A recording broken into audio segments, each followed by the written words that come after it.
Global star Ram Charan హీరోగా, కియారా అద్వానీ హీరోయిన్గా, star director Shankar తెరకెక్కిస్తున్న most awaited movie game changer. వచ్చే సంక్రాంతి కానుకగా జనవరి 10న ఈ సినిమా ప్రపంచవ్యాప్తంగా భారీ ఎత్తున రిలీజ్ కాబోతోంది. ఇప్పటికే ప్రమోషన్స్ స్టార్ట్ చేసిన మేకర్స్ లక్నోలో గ్రాండ్గా టీజర్ లాంచ్ చేశారు. ఇక ప్రమోషన్స్ స్పీడ్ పెంచిన మేకర్స్ డిసెంబర్ 21న అమెరికాలో ప్రీ రిలీజ్ ఈవెంట్ నిర్వహించబోతున్నారు.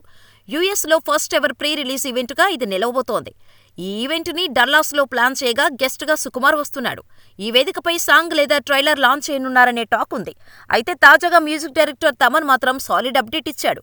ఇప్పటికే గేమ్ చేంజర్ నుంచి 3 పాటలు రిలీజ్ చేయగా ఇప్పుడు 4వ పాటకు సంబంధించిన అప్డేట్ ఇచ్చాడు తమన్. ఈ మేరకు ఎక్స్ వేదికగా ఓ ట్వీట్ చేశాడు. తర్వాతి సాంగ్ గేమ్ చేంజర్ను సౌండ్ చేంజర్గా మారుస్తుంది. ఢోప్ అంటూ సాగే ఈ సాంగ్ రిలీజ్ అయిన తర్వాత దాని గురించి ప్రపంచమే మాట్లాడుకుంటోంది అని తమన్ ట్వీట్ చేశాడు. దీంతో ఈ సాంగ్పై భారీగా అంచనాలు పెరిగిపోయాయి. రామ్ చరణ్ ఫ్యాన్స్ వెయిటింగ్ అని అంటున్నారు. ఇక దిల్ రాజు నిర్మాణంలో శ్రీ వెంకటేశ్వర క్రియేషన్స్ బ్యానర్పై తెరకెక్కుతున్న ఈ మూవీలో కియారా అద్వానీ, అంజలి హీరోయిన్లుగా నటిస్తున్నారు. శ్రీకాంత్, సునీల్, సముద్రఖని, ఎస్.జె. సూర్య కీలక పాత్రల్లో కనిపించనున్నారు.